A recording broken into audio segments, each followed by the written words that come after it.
mukmin insyaallah. Dan salawat serta salam semoga selalu tercurah limpahkan kepada Nabi kita semua, panutan kita semua dari hingga akhir zaman, yaitu Rasulullah Shallallahu Alaihi Wasallam. Mudah-mudahan kelak di yaumul akhir kita dapat diperkenankan oleh Allah untuk mendapatkan syafaat dari beliau. Amin ya Allah ya Rabbal Alamin. Sebelumnya, perkenalkan terlebih dahulu, nama saya Imam Taufik Hidayat. Saya merupakan mahasiswa Departemen Fisika IPB Angkatan 56 atau sekarang insya Allah mau maju ke tingkat 2 ya teman-teman. Saya asal dari Bandung dan insya Allah pada Qomat 2.0 ini saya diamanahi untuk memimpin jalannya acara secara keseluruhan, insya Allah. Oke, sebelumnya saya ucapkan selamat datang kepada para tamu undangan dari lembaga dakwah, baik itu lembaga dakwah yang ada di IPB, lembaga dakwah ITB, lembaga dakwah ITS, UNS, UI, ya itu semua. Dan sebelumnya teman-teman semua, alangkah baiknya kita coba buka terlebih dahulu rangkaian Qomat 2.0 ini dengan pembacaan basmalah bersama-sama. Bismillahirrahmanirrahim. Mudah-mudahan menambah keberkahan ya teman-teman semua daripada acara Qomat kita kali ini.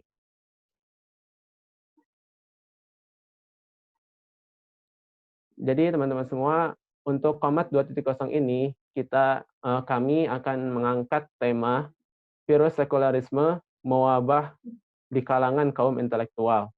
Dan yang mana poin-poin bahasannya itu adalah sebagai berikut. Yang pertama adalah sejarah atau latar belakang singkat dan ideologi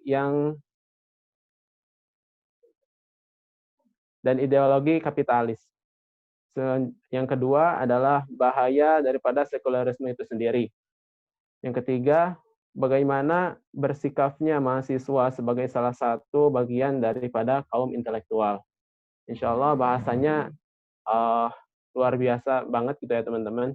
Jadinya coba teman-teman untuk mengoptimalkan gitu momen ini dengan mungkin mempersiapkan berbagai persiapan untuk mencerna materi yang akan dipaparkan nanti oleh pemateri. Oke, selanjutnya boleh di next mungkin.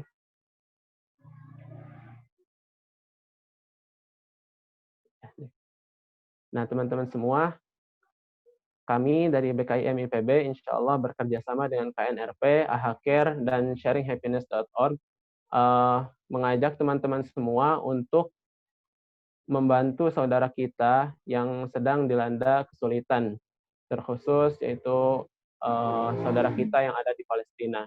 Dan insya Allah nanti ini posternya akan dibagikan oleh tim panitia ya, buat teman-teman semua yang berminat untuk membantu saudara kita yang ada di Palestina. Dan insya Allah ke depan juga akan diadakan kuis ya teman-teman. Dan untuk pemenang pertama dan kedua nanti akan mendapatkan hadiah yang tentunya insya Allah bermanfaat buat teman-teman semua. Oke, boleh di next.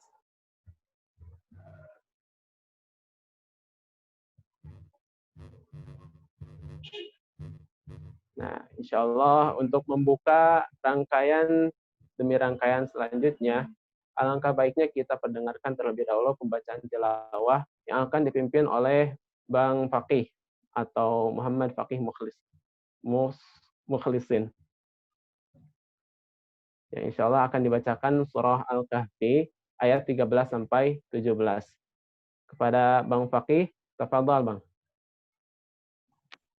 Oke, bismillahirrahmanirrahim. Cek, suaranya kedengaran? Insyaallah kedengaran, Bang. Ya, bismillahirrahmanirrahim. Assalamualaikum warahmatullahi wabarakatuh. Oke, alhamdulillah, izinkan saya memimpin pembacaan tilawah pada hari ini surat Al-Kahfi surat ke-18 ayat 13 sampai 17. A'udzu billahi minasyaitonir rajim. Bismillahirrahmanirrahim. نحن نقص عليك نبأهم بالحق إنهم فتية آمنوا بربهم وزدناهم هدى وربطنا على قلوبهم إذ قاموا فقالوا ربنا رب السماوات والأرض لن ندعو من دونه إلها لقد قلنا إذا شططا هؤلاء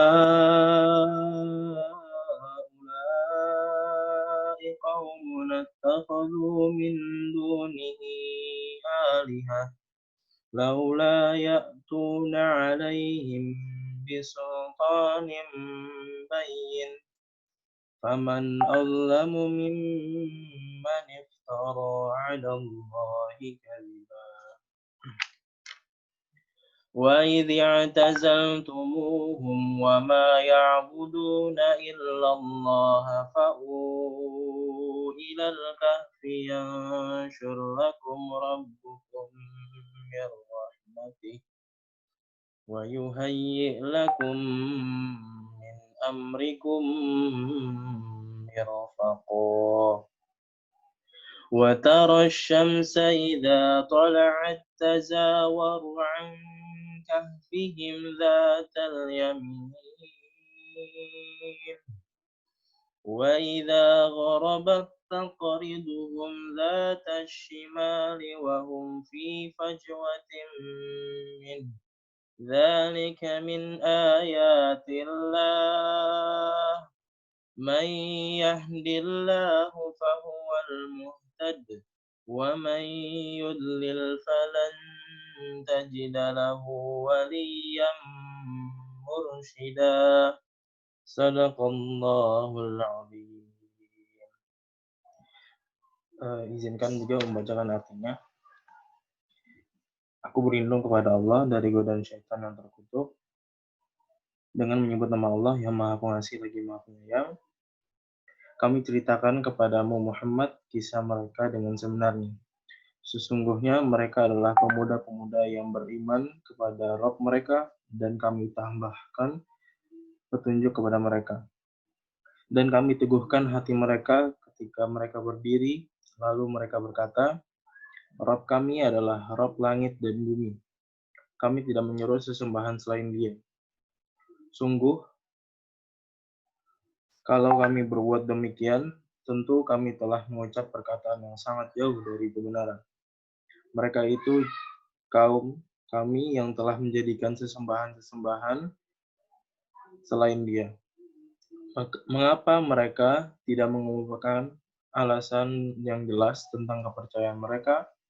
Maka siapakah yang lebih zalim daripada orang yang mengada-ngadakan kebohongan terhadap Allah?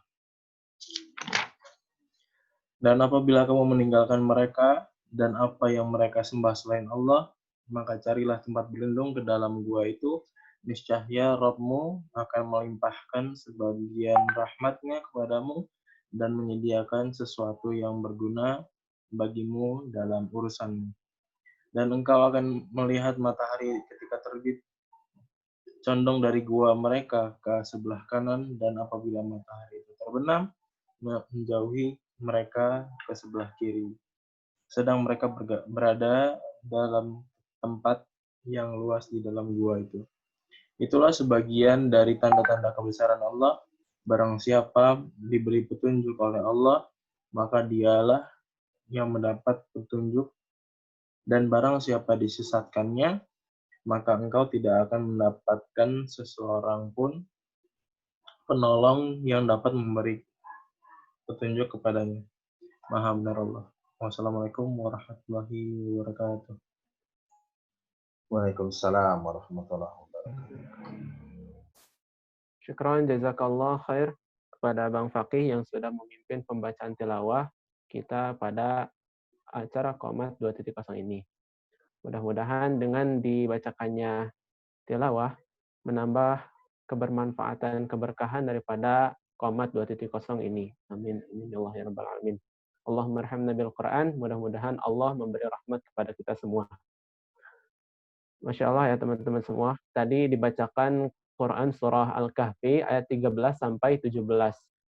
Berbicara tentang Al-Kahfi ini kan berbicara tentang seorang pemuda gitu. Pemuda yang menyelamatkan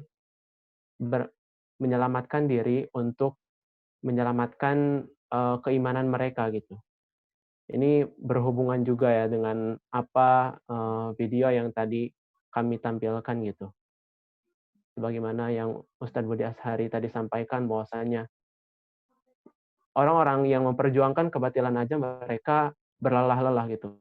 Masa orang-orang yang memperjuangkan yang hak enggak berlelah-lelah gitu. Makanya mari kita coba optimalkan rangkaian Qomat 2.0 ini seoptimal mungkin.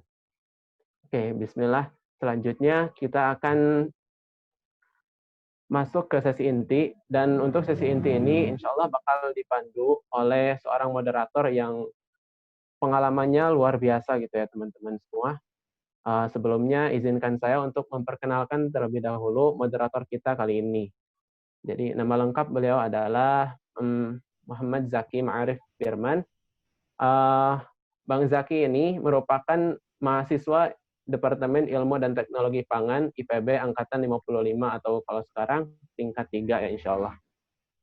Pengalaman beliau cukup banyak ya, lumayan, Masya Allah. Beliau sangat aktif di lembaga dakwah dan juga aktif di BEM, dan yang tak kalah luar biasa, beliau merupakan pada tahun ini diamanahi sebagai seorang ketua komisariat kami IPB atau Kesatuan Aksi Mahasiswa Muslim Indonesia Institut Pertanian Bogor. Dan ada banyak juga prestasi yang telah beliau dapatkan yang mungkin tidak bisa disebutkan satu persatu. Baik, sebelumnya kita coba sapa terlebih dahulu moderator kita kali ini. Assalamualaikum Bang Zaki. Waalaikumsalam warahmatullahi wabarakatuh.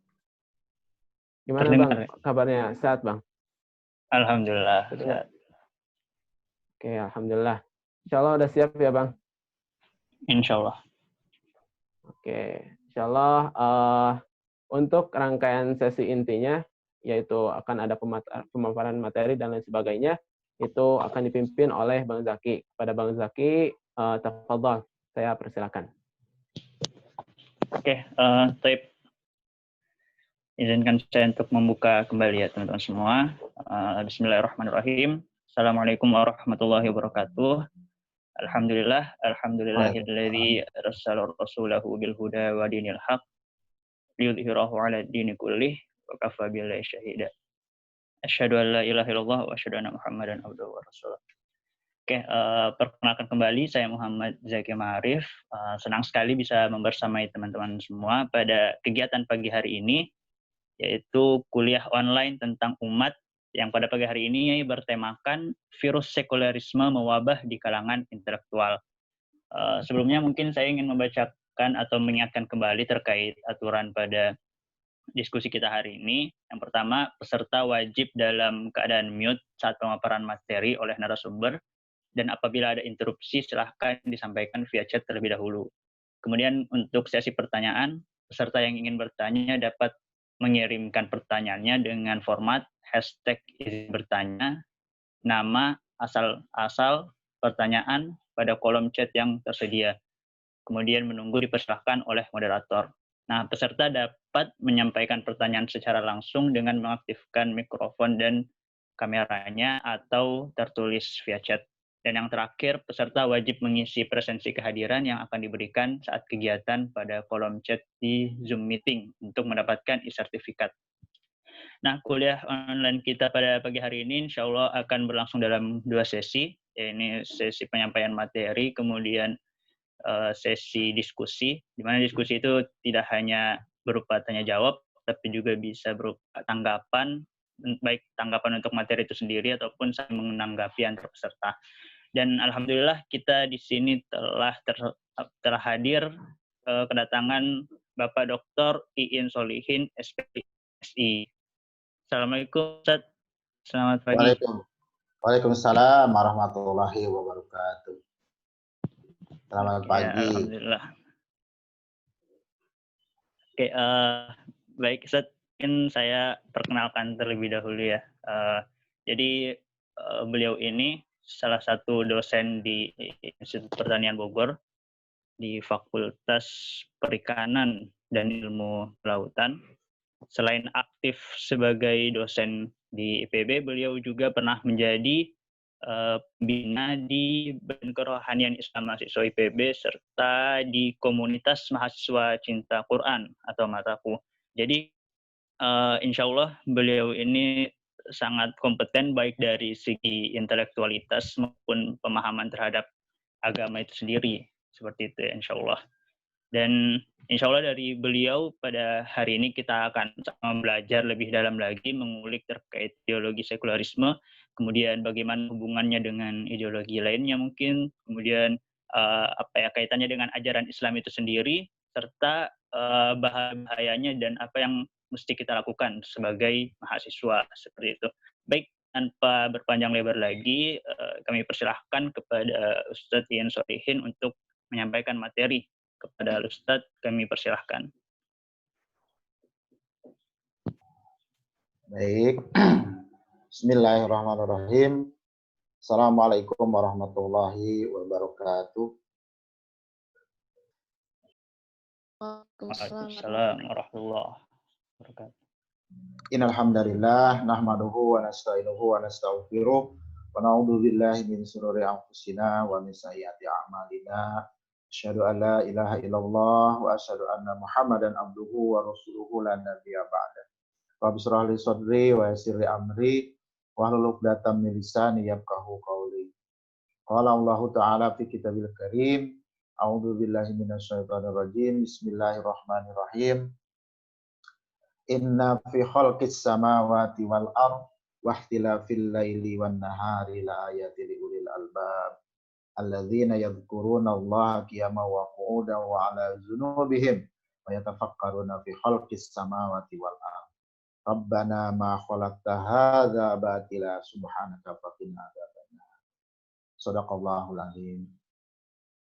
Ikhwan rahimakumullah, Mas Fakih dan saudara-saudara sekalian, para mahasiswa, pertama-tama marilah kita panjatkan puji dan syukur kehadirat Allah Subhanahu wa taala, Allah yang telah memberikan nikmat kehidupan kepada kita, Allah yang telah memberikan nikmat keimanan, keislaman kepada kita, Allah yang telah memberikan nikmat kebersamaan kita di dalam jamaah ini.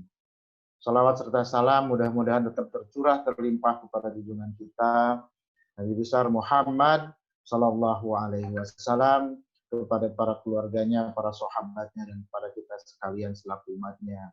Insya Allah mudah-mudahan kita termasuk kepada golongan orang-orang yang dirindukan oleh Rasulullah sallallahu alaihi wasallam. Jadi pada suatu saat Rasulullah sedang bersama-sama dengan para sahabat, kemudian Rasulullah berkata, "Aku sangat merindukan saudaraku." Maka kemudian para sahabat bertanya, "Saudara yang mana, wahai Rasulullah? Bukankah kami ini adalah saudaramu?" Maka Rasulullah menjawab, "Engkau adalah para sahabat."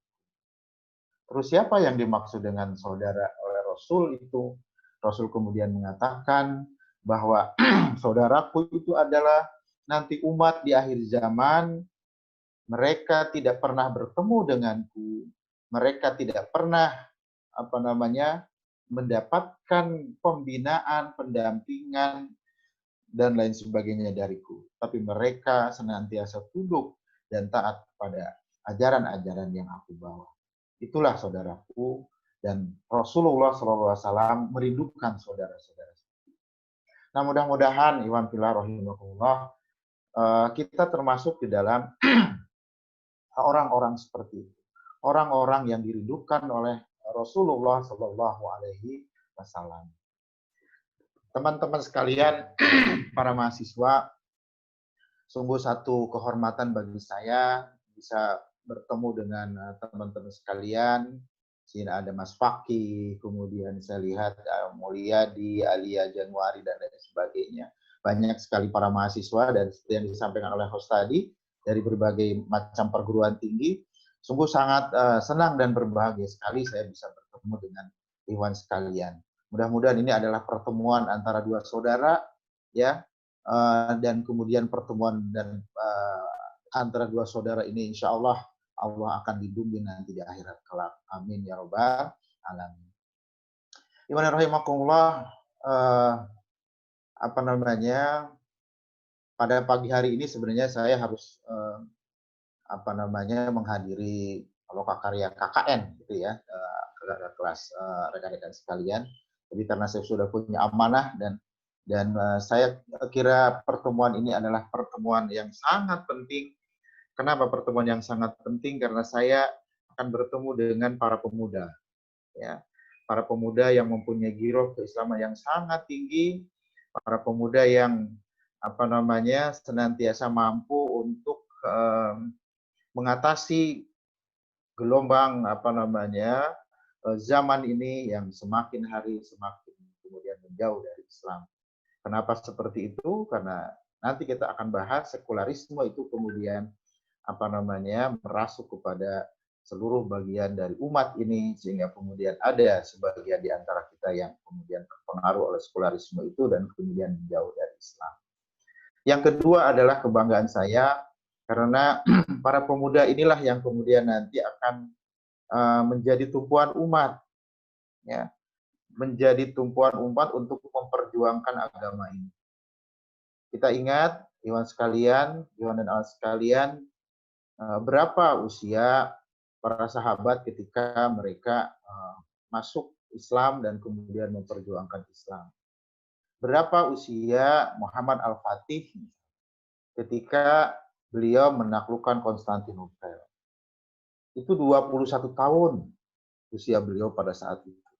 Mampu untuk menggerakkan sekian ribu pasukan, mampu untuk mengorganisir sekian ribu pasukan, dan mampu untuk secara inovatif dan kreatif, ya, mencari cara-cara dan uslub-uslub yang mampu untuk melakukan. Itulah pemuda. Sehingga kemudian saya sangat senang sekali, berbahagia dengan sekalian untuk bisa sharing dengan rekan-rekan semuanya. Izinkan saya untuk sharing materi. Mas Fakih, nanti kalau saya kelamaan mohon diingatkan ya, Mas.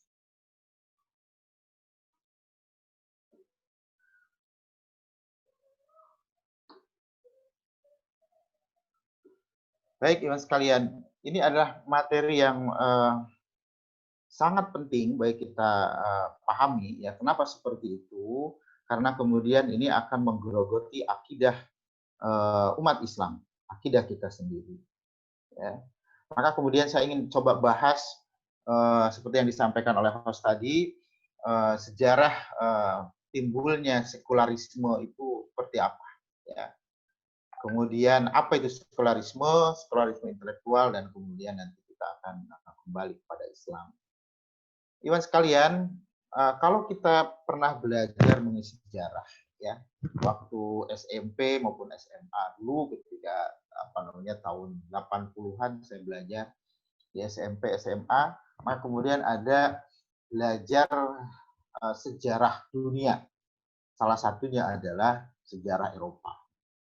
Pada saat itu relatif tidak ada kesan atau sense tertentu, ya. Sama halnya ketika kita membaca buku-buku yang lain. Tapi kemudian saat sekarang saya menemukan benang merahnya terkait dengan sejarah Eropa ini dan kemudian implikasinya terhadap kehidupan kita sekalian. Nah, kalau kita perhatikan sejarah Eropa ini dapat kita kelompokkan menjadi 4 atau 5 ya, 5 periode. Yang pertama adalah zaman klasik, yaitu Yunani dan Romawi kuno. Kemudian abad pertengahan, kemudian Renaissance, era awal zaman modern dan zaman modern. Nah, iman sekalian, ada satu zaman di mana bangsa Eropa itu mengalami kegelapan. Ya, the dark of ages in Europe. Apa itu? Itu adalah sekitar abad ke-5 sampai 15 Masehi. Jadi sebelum abad ke-5 itu abad eranya Yunani dan Romawi, maka Eropa ini mengalami puncak keemasannya dalam konteks sebagai satu bangsa gitu ya. Mengalami keemasannya dalam konteks ilmu pengetahuan, sehingga kemudian muncul banyak sekali filosof-filosof dan ahli-ahli pada zaman Yunani dan Romawi. Ya, sehingga kemudian kita sampai sekarang menggunakan istilah-istilah Latin ya untuk ilmu pengetahuan. Nah, begitu masuk di abad ke-5 sampai 15, maka kemudian inilah abad yang oleh orang Eropa sendiri dikatakan sebagai abadnya kegelapan. Kegelapan Eropa. Kenapa seperti itu, rekan-rekan sekalian? Karena Eropa pada saat itu dikuasai oleh kalangan kaisar dan gereja yang berkolaborasi untuk memeras rakyat. Ya, maka kemudian pihak gereja ini sedemikian mendominasi kehidupan, ya, dan kemudian yang berpengaruh justru adalah gereja dibandingkan dengan kaisar-kaisar. Maka kemudian seluruh sendi kehidupan itu adalah didominasi oleh kaum gereja. Apa yang terjadi, iwan sekalian, pada saat itu? Yang terjadi dan dilakukan oleh rejim yang kemudian disupport secara penuh oleh gereja itu adalah yang pertama gereja menjual surat pengampunan dosa. Ya. Jadi dosa kemudian bisa diampuni. Sebenarnya ini adalah pada awalnya ini merupakan pengampunan dosa bagi para prajurit yang berperang di perang salib dengan kaum muslim. Ya. Tapi akhirnya kemudian pengampunan dosa ini diberlakukan untuk semua masyarakat ya, penganut Katolik. Apabila kemudian mereka mempunyai dosa apapun, maka kemudian mereka masuk di ruang pengampunan dosa dan kemudian membayar sejumlah uang atau sejumlah materi sehingga kemudian dosa mereka terampuni. Ya. Kemudian yang kedua adalah memungut pajak atas nama gereja. Ya. Semua aspek kehidupan dipungut pajaknya dan kemudian diperas sedemikian rupa. Ya. Masyarakat dalam kondisi kemiskinan yang sedemikian parah. Ya. Apalagi pada saat itu feodalisme di Eropa sedemikian dominan gitu ya. Maka kemudian kehidupan masyarakat bawah menjadi sangat-sangat tertekan. Semua yang di luar pendapat gereja adalah salah dan konsekuensinya harus diberikan sanksi. Nah ini, Tuhan sekalian, semua yang di luar pendapat gereja adalah salah dan konsekuensinya harus diberikan sanksi. Maka kemudian, Tuhan sekalian, kita banyak mendengar dan membaca kisah-kisah para ilmuwan yang kemudian berakhir di hukuman mati gitu ya. Yang pertama misalkan Kopernikus ya. Kopernikus pada saat itu mengungkapkan bahwa mataharilah yang merupakan pusat tata surya, bukan bumi. Dan ini bertentangan dengan pendapat gereja yang mengatakan bahwa bumi itu adalah pusat dari tata surya. Ya. Apa yang terjadi, Iwan sekalian? Ini kemudian sedemikian dipersekusinya Kopernikus ini dan kemudian mendapatkan hukuman. Nah kemudian pengikut Kopernikus yang lain adalah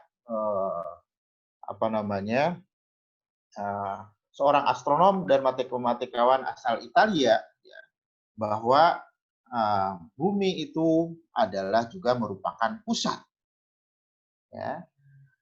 Jadi yang benar itu adalah bumi berputar mengelilingi matahari atau heliosentris. Galileo Galilei, ya, kita di fisika mengenal Galileo Galilei ini.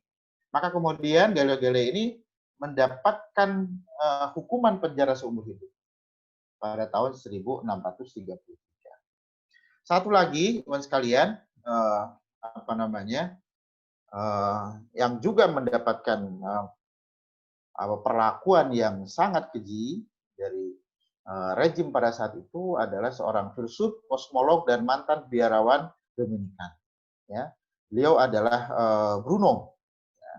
Bruno yang kemudian dipenjara oleh Inkuisisi Roma selama 6 tahun tanpa proses peradilan dan kemudian akhirnya dihukum dengan cara dibakar hidup-hidup. Nah, inilah beberapa cendekiawan atau intelektual pada saat itu yang mengalami nasib yang sama, ya, berakhir di balik jeruji karena apa? Karena bertentangan dengan apa yang disampaikan oleh pihak gereja. Ini adalah menimbulkan ketidakpuasan, teman sekalian.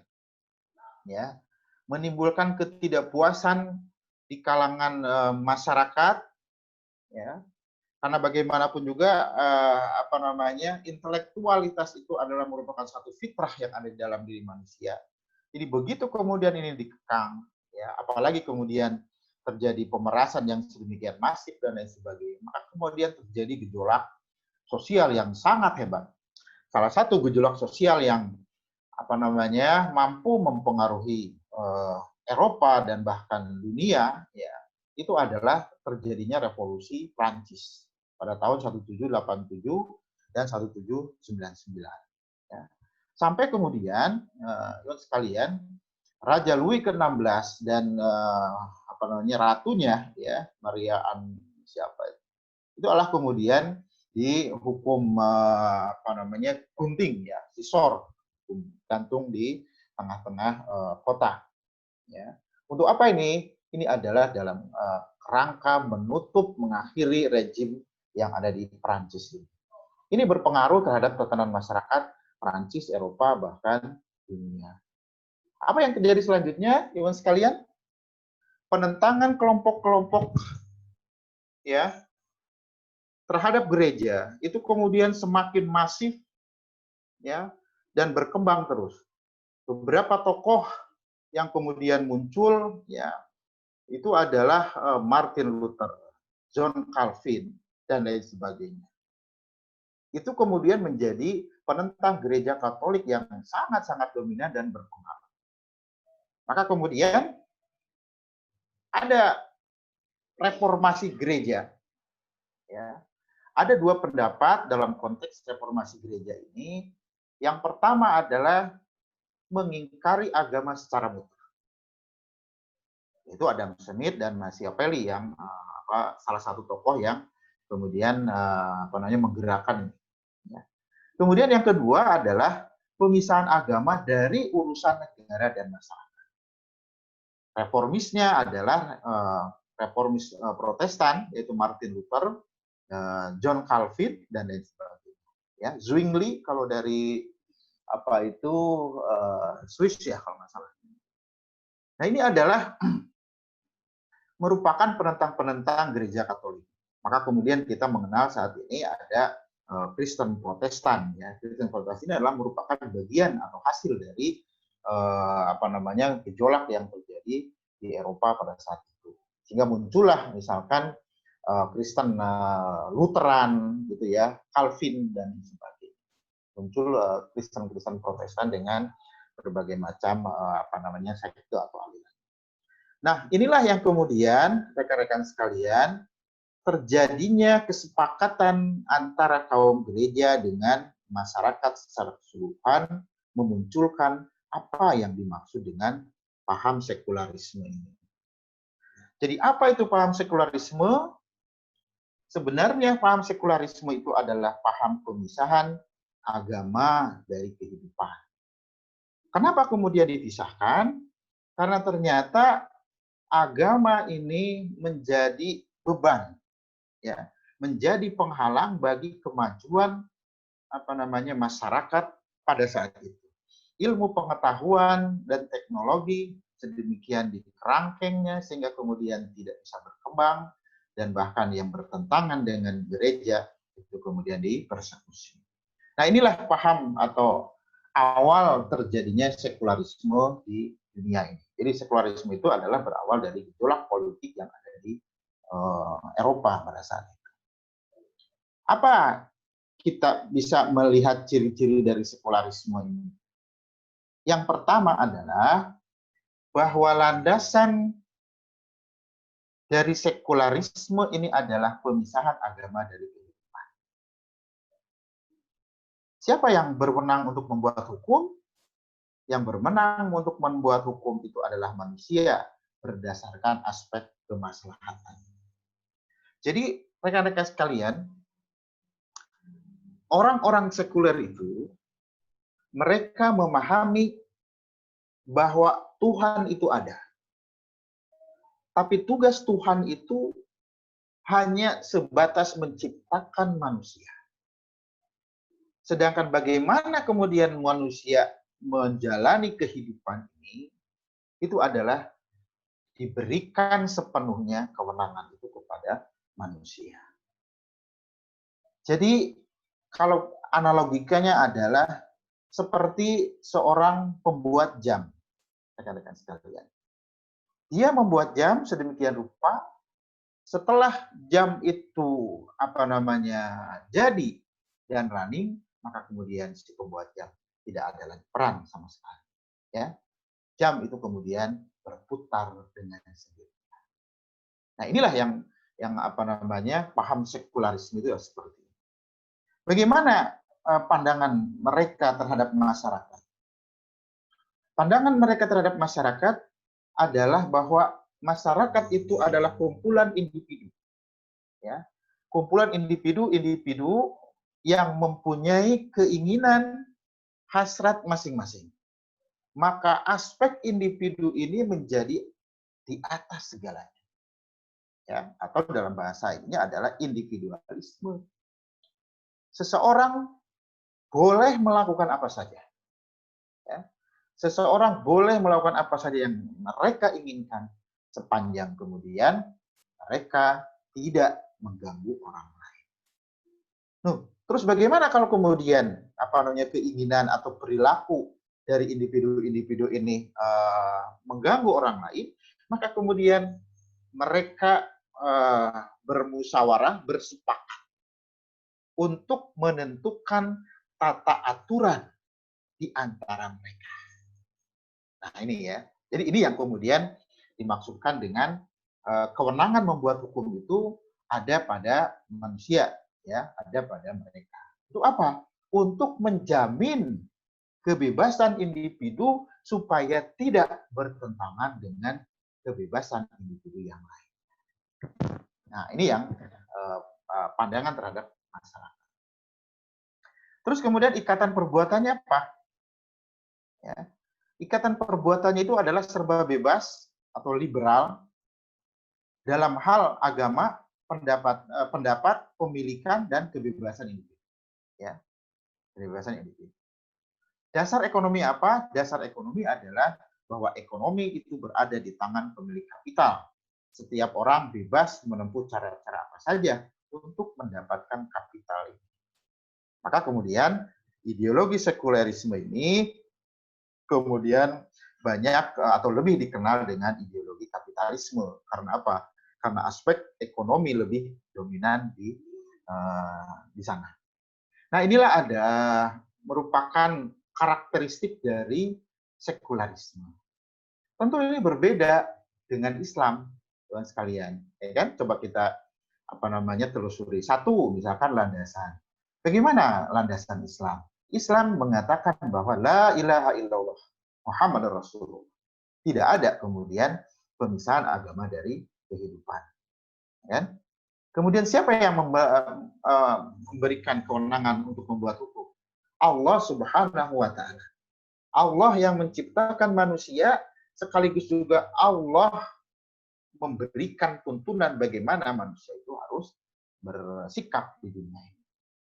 Jadi kalau kita analogikan sebuah pabrik mobil, teman sekalian, ketika mereka membuat mobil, maka kemudian pada saat yang bersamaan juga mereka memberikan manual bagaimana supaya mobil itu bisa berjalan dengan baik. Demikian juga halnya Allah Subhanahu wa Ta'ala. Allah tidak semata-mata menciptakan manusia, tetapi juga Allah memberikan manual kehidupan kepada manusia, yaitu berupa Al-Quran dan Sunnah Rasulullah Sallallahu Alaihi Wasallam. Kemudian pandangan hidup terhadap masyarakat seperti apa? Pandangan hidup di dalam Islam, ya, pandangan terhadap masyarakatnya, Islam mengakui hak individu, tetapi juga Islam mengakui hak masyarakat secara keseluruhan. Rasulullah Shallallahu Alaihi Wasallam dengan sangat baik menggambarkan pandangan Islam terhadap masyarakat itu diibaratkan sebagai satu kapal, ya, satu kapal dengan penumpang yang ada di dalamnya. Ketika penumpang masuk ke kapal, tentu mereka akan duduk pada kursi masing-masing. Ya, pada suatu saat penumpang yang ada di bawah ingin mengambil air, tentu dia akan keluar, naik sampai ke geladak dan mengambil air, ya, dari atas. Lama-kelamaan dilakukan seperti itu, tapi akhirnya kemudian dia berpikiran, ini kalau kayak gini saya mengganggu orang lain ini. Maka kemudian si penumpang yang satu ini, supaya tidak mengganggu kehidupan orang lain, ya, ketenangan penumpang lain, maka dia membocorkan bagian kapal yang ada di bawah. Apa yang akan dilakukan oleh penumpang lain? Ketika penumpang lain membiarkan perilaku dari penumpang yang satu ini, tentu pada suatu saat nanti kapal ini akan karam bersama-sama. Tidak hanya individu yang melakukan pelubangan itu, tapi juga secara keseluruhan penumpang akan karam. Nah, oleh karena itu maka kemudian ada yang namanya amar ma'ruf, nahi mungkar, dakwah, dan lain sebagainya. Itu adalah merupakan bagian dari kita sebagai anggota masyarakat. Nah, kemudian ikatan perbuatan tidak bebas dalam Islam, tetapi ada halal haram, ya, ada hukum di pandangan Allah Subhanahu wa Ta'ala. Dan dasar ekonomi itu adalah dasar ekonomi bahwa seseorang melakukan penumpukan harta dan lain sebagainya diperbolehkan sepanjang itu adalah sesuai dengan hukum syara. Nah, ini adalah paham sekularisme, iwan sekalian, yang intinya adalah pemisahan agama dari kehidupan. Apa yang kemudian mereka perjuangkan? Mereka perjuangkan itu adalah kebebasan beragama, kebebasan berpendapat, kebebasan berekonomi, kebebasan berperilaku. Jadi perilaku seperti apa saja boleh. Ekonomi apa saja seperti apa boleh. Riba, tidak mengenal riba. Ya kan? Tipu-tipu boleh, asal jangan ketahuan. Ya kan? Karena apa? Karena mereka tidak ada konsep halal haram sebagaimana yang ada di dalam Islam. Inilah yang kemudian diadopsi secara internasional, ya, bahkan satu paham kebebasan atau freedom, ya. Kemudian bagaimana relasi ilmu pengetahuan dan agama dalam pandangan orang-orang sekuler atau ateistik, rekan-rekan sekalian? Kita bisa melihat dari beberapa pendapat, ya. Yang pertama adalah Karl Marx. Agama adalah keluhan makhluk yang tertekan. Perasaan dunia tanpa hati, sebagaimana ia adalah suatu ruh zaman yang tanpa ruh. Agama adalah candu bagi rakyat. Nah, itu ya. Ini adalah pendapat Karl Marx. Kemudian yang kedua adalah pendapat Charles Darwin. Ada yang masih ingat Charles Darwin ini siapa?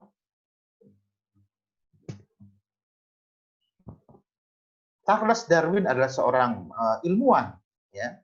Ilmuwan kemudian melahirkan teori adaptasi, teori evolusi dan lain sebagainya, yang sebagian diantaranya kemudian itu menjadi pegangan kita juga sampai saat ini, ya.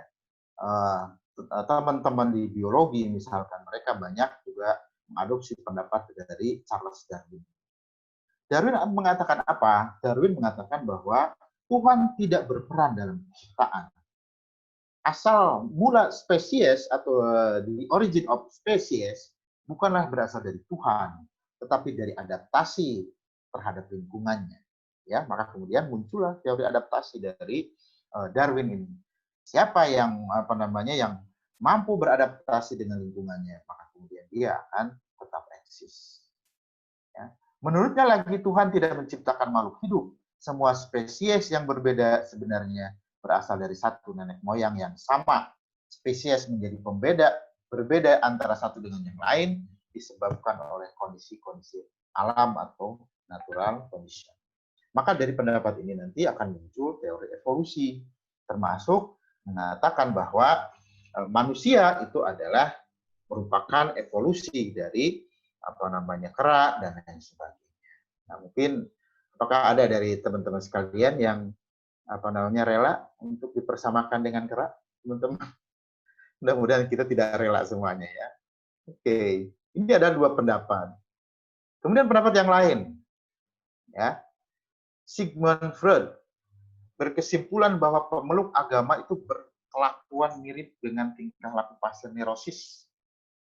Misalnya kelakuan yang dilakukan oleh pasien neurosis hanya mementingkan hal-hal yang bersifat seremonial dan sama-sama akan merasa bersalah jika seremonial itu tidak sempurna. Ini adalah kalau dalam konteks ilmu pengetahuan Sigmund Freud ini menjadi bapak psikologinya dunia. Ya. Nah, jadi kita perlu hati-hati juga ini dengan berbagai macam pendapat dari para ilmuwan ini yang tidak selamanya sejalan dengan kita. Kemudian Auguste Comte itu adalah bapak sosiologi modern, memandang kepercayaan kepada agama merupakan bentuk keterbelakangan masyarakat. Jadi dalam konteks bapak sosiolog modern ini, masyarakat itu dibagi dalam 3 fase. Yang pertama adalah fase teologis, fiktif, gitu ya, terkait dengan tahayul, terkait dengan metafisika. Nah, itu adalah fase yang paling rendah dari masyarakat. Kemudian yang kedua adalah fase metafisik yang abstrak, ya, dan yang ketiga itu adalah fase saintifik positif, ya, yang berkenaan dengan kejadian-kejadian yang dihasilkan dari berbagai macam penelitian. Nah, inilah ibu sekalian beberapa tokoh, ya, yang kadang kemudian kita sering sitir, bahkan boleh jadi kita pelajari, ya, di dalam kuliah-kuliah kita. Kalau di sosiologi itu Auguste Comte banyak dikutip juga, kemudian Sigmund Freud itu di psikologi, ya, juga banyak dirujuk pendapat-pendapat yang bersangkutan. Tentu ini adalah berbahaya sekali kalau kemudian kita mengikuti itu, ya. Jadi sekularisasi ilmu pengetahuan. Apa itu sekularisasi ilmu pengetahuan? Sekularisasi ilmu pengetahuan itu berarti membuang segala yang bersifat religius dan mistis karena tidak dipandang relevan dengan ilmu atau dalam ilmu. Yang dikembangkan oleh para ilmuwan adalah yang terkait dengan positivisme, yang terkait dengan fakta, kan gitu ya. Penelitian-penelitian itu adalah sesuatu yang bisa dijangkau oleh panca indera. Itu yang kemudian mereka katakan sebagai sesuatu yang valid. Ya. Di luar itu adalah tidak diabaikan oleh mereka. Peran Tuhan dan segala yang berbau mitos dan bernuansa gaib sebagai pengaruh yang perlu ditiadakan. Sekularisme ilmiah memandang bahwa alam ini tidak mempunyai tujuan dan maksud, karena alam adalah benda mati yang netral. Tujuannya itu sangat ditentukan oleh manusia. Ini yang kenapa kemudian sekularisme ilmu pengetahuan ini muncul? Karena tadi dipengaruhi oleh ideologi sekuler, rekan-rekan sekalian, ya, ideologi sekuler. Sekarang mungkin bisa kita diskusikan juga, apa sih yang maksud dengan ideologi? Ada yang bisa berpendapat ideologi itu apa? Belum, ya. Baik, kalau gitu nanti kita lanjutkan dulu. Ya. Ideologi itu adalah satu pemikiran-pemikiran pokok yang darinya kemudian muncullah pemikiran-pemikiran cabang. Jadi kalau ideologinya sekuler, maka pemikiran-pemikiran cabangnya itu juga pasti sekuler, termasuk dalam ilmu pengetahuan. Ya, tidak ada melihat terkait dengan Tuhan dan lain sebagainya. Ya, tidak ada terkait dengan halal haram. Mereka bisa melakukan penelitian apa saja yang mereka mau. Ya, tidak ada batasan-batasan atau restriktif ya yang berkenaan dengan penelitian. Nah, ajaran pokok dari sekularisme ilmu pengetahuan ini apa? Yang pertama adalah prinsip-prinsip esensial dalam mencari kemajuan dengan memperhatikan alat material semata-mata. Etika dan moralitas didasarkan pada kebenaran ilmiah tanpa ada ikatan agama dan metafisika. Segalanya ditentukan oleh kriteria ilmiah yang dapat dipercaya dan bersifat validitas. Jadi boleh jadi muncul itu yang namanya etika, moralitas, tapi itu adalah tadi ya dalam konteks mengatasi konflik antara satu individu dengan individu yang lain. Speakernya. Ya. Apaan? Masih kedengaran kah? Kedengaran, Ustaz. Masih kedengaran ya? Oke.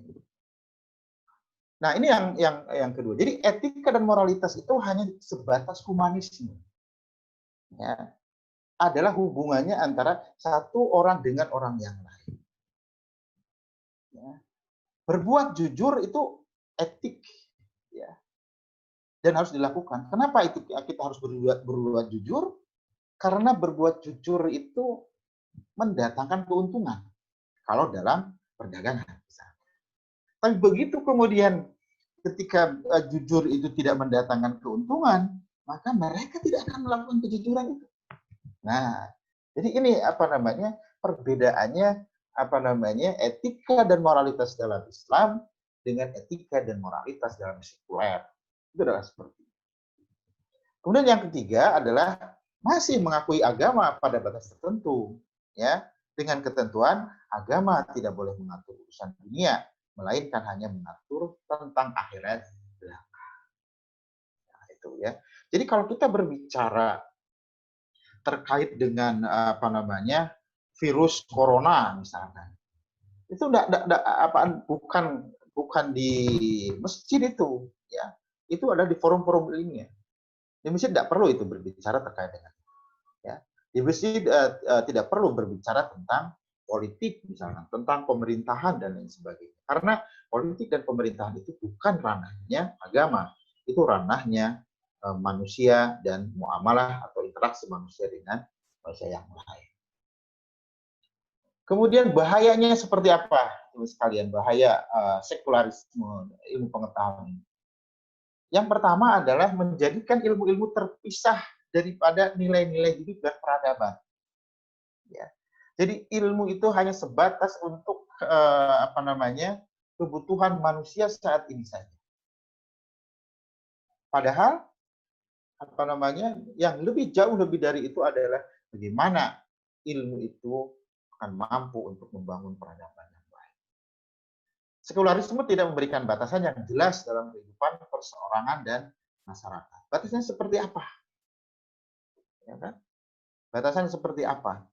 Seorang membunuh itu gimana? Kan gitu ya. Pembunuhan itu seperti apa konteksnya? Ya, apakah kemudian harus dihukum atau seperti apa? Ya, maka kemudian bisa itu dipukul rata bahwa yang namanya pembunuhan itu adalah sesuatu yang keji, ya, maka kemudian harus dibunuh. Ya. Nah, ini adalah tidak ada batasan yang jelas dalam konteks perseorangan maupun masyarakat.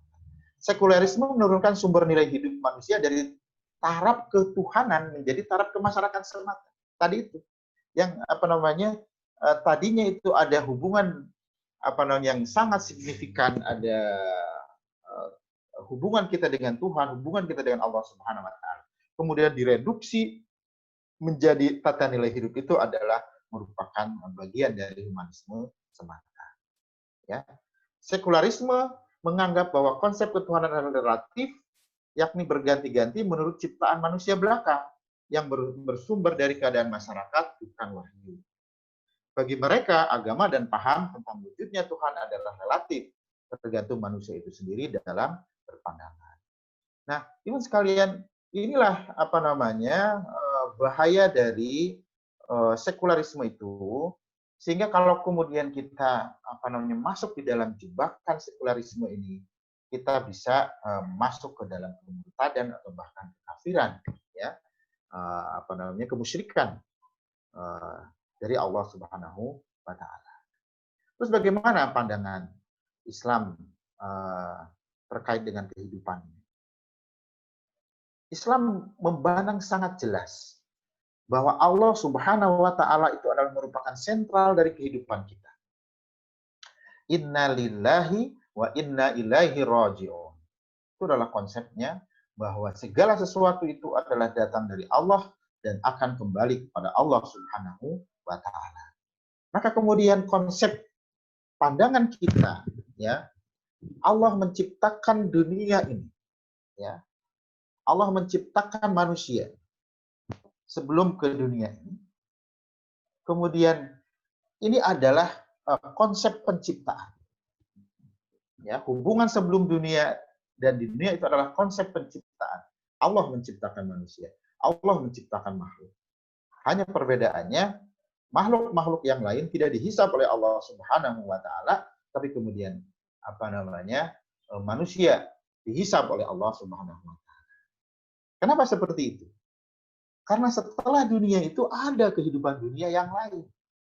Di mana manusia yang telah mati di dunia, maka kemudian akan dibangkitkan kembali oleh Allah Subhanahu wa taala nanti di akhirat. Nah, ini adalah konsep penciptaan dan pembangkitan. Di sisi yang lain, Allah Subhanahu wa taala di samping menciptakan juga memberikan aturan. Ya kan? Berikan aturan. Dan dengan aturan itulah maka kemudian manusia dihisab oleh Allah Subhanahu wa taala, apakah kemudian dia berkesesuaian dengan aturan Allah Subhanahu wa taala ataukah tidak. Ketika bersesuaian, maka kemudian dia akan mendapatkan pahala dan reward berupa surga Allah Subhanahu wa taala, dan ketika kemudian dia melanggar, ini yang dikatakan sebagai maksiat, dan itu adalah rewardnya atau balasannya adalah neraka jahanam.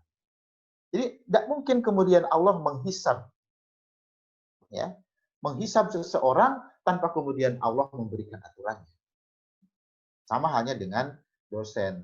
Dosen itu tidak akan memberikan sanksi kepada mahasiswanya ketika mahasiswa telat untuk mengumpulkan tugas misalnya. Karena apa? Karena tidak ada aturannya.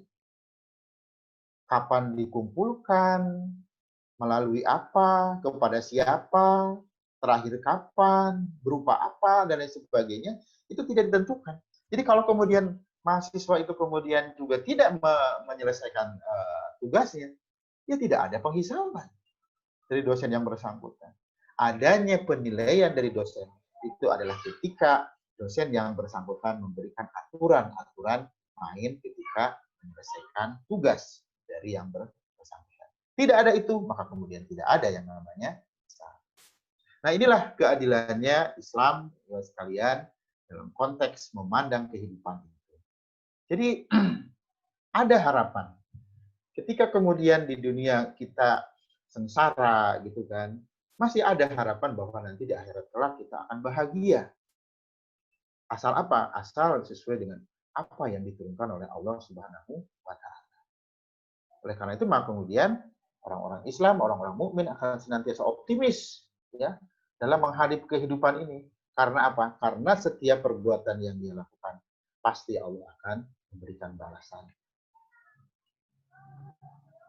Di dalam surat Az-Zariyat Allah Subhanahu wa taala mengatakan wa ma khalaqtul jinna wal insa illa liya'budun, dan aku tidak menciptakan jin dan manusia melainkan supaya mereka menyembahku. Secara ini juga banyak kita dengar. A'udzubillahi minasyaitonirrajim. Qul inna sholati wa nusuki wa mahyaya wa mamati lillahi rabbil alamin. Katakanlah sesungguhnya sembahyangku, sholati wa nusuki, ibadahku ya. Wa mahyaya, hidup, wa mamati, dan matiku lillahi rabbil alamin, hanya untuk Allah Rabbul Alamin. Ini adalah artinya apa? Artinya menempatkan Allah pada posisi yang sentral. Semua aktivitas kita, semua bentuk peribadatan kita, semua bentuk interaksi kita dengan orang lain itu adalah karena lillahi. Nah, oleh orang sekuler ini akan dihapus, akan dihilangkan, ya kan? Akan dihilangkan. Dan ini akan sangat berpengaruh terhadap perkembangan Islam sampai saat ini, ya, dengan adanya virus sekuler ini. Ya. Islam dulu mengalami zaman keemasannya ketika juga zaman keemasan dalam melaksanakan syariat Allah Subhanahu. Begitu kemudian syariat Islam ditinggalkan, syariat Allah ditinggalkan, maka pelan-pelan kemudian kaum muslimin mengalami kemunduran yang secara perlahan-lahan. Maka kemudian Allah Subhanahu wa taala kemudian berfirman lagi, al-yauma akmaltu lakum dinakum wa atmamtu 'alaikum ni'mati wa raditu lakumul Islam dinan. Fa innallaha ghafurur rahim. Ya. Pada saat ini, pada hari ini, telah aku sempurnakan untukmu agamamu, dan telah aku cukupkan kepadamu nikmatku, dan telah aku ridhoi Islam itu sebagai agamamu. Ya. Jadi ini iman sekalian, agama ini adalah agama yang sempurna, yang menyempurnakan agama-agama sebelumnya. Maka kemudian sesuatu yang sempurna tentu akan mengatur segala hal. Ya. Tidak mungkin ada sesuatu yang kemudian tidak diatur oleh agama kita, oleh Islam ini. Semuanya ada. Nah, ini yang kemudian cakupan-cakupan yang diatur di dalam Islam itu. Semua. Ada kita misalkan bagi ke dalam dimensi satu, hubungan manusia dengan Allah. Berbicara terkait dengan aqaid, berbicara terkait dengan ibadah. Ada aturan. Ya. Hubungannya dengan diri sendiri, ada aturannya terkait dengan makanan, minuman, pakaian, akhlak, ya. Dan ada yang terkait dengan dimensi tiga, yaitu hubungan dengan manusia, antara satu manusia dengan manusia lain, yaitu sistem pemerintahan, ekonomi, sosial, pidana, pendidikan, politik luar negeri, dan lain sebagainya. Semua ini menjadi cakupan Islam. Oleh karena itu, maka kemudian Islam mengatur segala hal. Bagaimana ilmu menempati posisi dalam dalam Islam? Ilmu menempati posisi yang sangat tinggi di dalam Islam, minimal saya identifikasi ada 5. Ya. Yang pertama adalah keimanan dicapai harus melalui satu proses berpikir, tidak boleh melalui pemberian dogma atau doktrin. Ya. Ilmu merupakan syarat bagi pelaksanaan syariat Allah Subhanahu wa taala. Ya. Orang yang tidak berilmu maka kemudian dia tidak bisa melaksanakan syariat Allah Subhanahu wa taala. Islam mendorong orang untuk mencari atau mengembangkan ilmu pengetahuan, ya. Utlubul ilmi ilal mahdi ilal lahdi minal lahdi ilalah saya lupa itunya, ya. Tidak ada dikotomi antara ilmu dunia dan ilmu akhirat, dan berbagai keutamaan ilmu dan orang-orang yang berilmu itu disampaikan di dalam Islam. Kemudian ini ya. Insya Allah tinggal 5 menit lagi Ustaz, untuk Baik. penyampaian materi. Ya, kita percepat ya. Ini iman sekalian. Kalau orang-orang sekuler mereka sangat jenuh, sangat antipati terhadap agama, maka di dalam Islam justru ilmu pengetahuan itu didorong sedemikian. Ya, Islam adalah sumber ilmu. Ada yang namanya sunnatullah yang tidak diwahyukan, yaitu ayat-ayat kauniyah yang ada dalam alam semesta, manusia dan kehidupan, dan ada sunnatullah yang diwahyukan, yaitu ada ayat-ayat kauliyah dalam Al-Quran dan Al-Hadis yang semuanya itu nanti akan berujung pada mengagungkan Allah Subhanahu wa Ta'ala. Nah, ini sunnatullah yang tidak diwahyukan, ini adalah seperti ini ya. Wajib untuk dipelajari untuk mendukung tugas manusia memakmurkan bumi. Ya. Jadi ayat-ayat kauniyah yang terbentang di hamparan bumi, lautan, daratan itu adalah untuk ditafakuri, untuk diteliti, untuk ditemukan, ya. Supaya apa? Supaya itu adalah memberikan nilai yang lebih bagi kehidupan manusia itu sendiri. Kemudian sunnatullah yang diwahyukan ini adalah wajib ditaati supaya mendapatkan keselamatan di dunia dan di akhirat. Dan yang terakhir, teman sekalian, ini adalah keutamaan ilmu. Saya kira kita bisa skip saja ya, bahwa apabila idza matal insan in qata'a amaluhu illa min salasatin. Ya, yang pertama adalah ila min shadaqatin jariyatin aw ilmin yuntafa'u bihi aw waladin shalihin yad'u lahu. Jadi ilmu itu akan menjadi amalan yang pahalanya tidak berhenti-henti. Dan Allah akan mengangkat derajat orang-orang yang mempunyai ilmu beberapa derajat. Terus bagaimana kita bisa menginternalisasikan? Nah ini ya, kita sebagai seorang mahasiswa, sebagai seorang muslim, menginternalisasi ilmu dalam pembentukan pribadi muslim kita, sekalian, ini adalah harus sampai kemudian pada terjadinya perubahan perilaku. Dengan memahami ilmu itu harus sampai kepada terjadinya perubahan perilaku yang mengarah kepada penghambaan Allah Subhanahu wa Ta'ala. Ya. Itu yang saya katakan tadi, Rabbana ma khalaqta hadza batila subhanaka faqina adzabannar. Ya Allah, sungguh Engkau telah menciptakan segala sesuatu ini tidak sia-sia. Maha suci Engkau, subhanaka faqina adzabannar, dan jauhkanlah kami dari siksa api neraka. Jadi ini bertolak belakang, teman sekalian, dari apa yang terjadi pada orang-orang sekuler. Gitu ya. Orang-orang sekuler itu mereka meninggalkan agamanya, ya, dan kemudian mereka bisa bangkit. Tapi kita justru sebaliknya, kebangkitan, inovasi, kreativitas itu ada ketika kemudian kita mendekatkan diri kepada Allah Subhanahu wa Ta'ala, mendekatkan diri kepada ajaran-ajaran yang disampaikan oleh Allah Subhanahu wa Ta'ala. Sehingga kemudian dari fakta proses pengamatan penelitian, proses pendidikan itu akan terjadi proses berpikir di dalam diri kita, di mana berpikir itu nanti akan membentuk pemahaman, pemahaman akan membentuk perilaku, dan insya Allah dengan perubahan perilaku itu maka kemudian akan tercipta satu mukmin yang soleh, ya, yang senantiasa mendekatkan diri kepada Allah Subhanahu wa Ta'ala. Wallahu a'lam bishawab. Saya kira demikian, Mas Zaki. Siapa namanya? Mas Zaki, betul ya? Iya, benar. Kita. Demikian, kurang lebihnya saya mohon maaf. Billahi taufiq wal hidayah. Wassalamualaikum warahmatullahi wabarakatuh. Baik. Waalaikumsalam warahmatullahi wabarakatuh. Oke, alhamdulillah.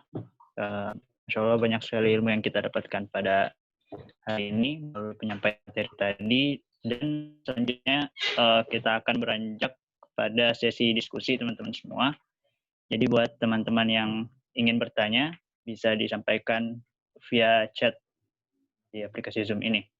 Dan di sini sudah ada beberapa pertanyaan, Ustaz. Mungkin Ya. Saya coba bacakan terlebih dahulu. Yang pertama ada dari Arifah dari Makassar. Izin bertanya, Ustaz. Yang pertama, Ya.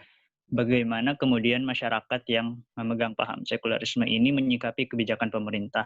Apakah tidak diterapkan hukum karena paham mereka yang individualisme, dalam artian semaunya? Dan yang kedua, bagaimana menyikapi atau memahamkan kerabat atau teman yang berpemikiran sekularisme seperti ini, Ustaz, sementara kerabat tersebut Islam? Syukran, Ustaz. Baik. Saya jawab langsung ya, Mas Zakir. Ya, Ustaz. Ya.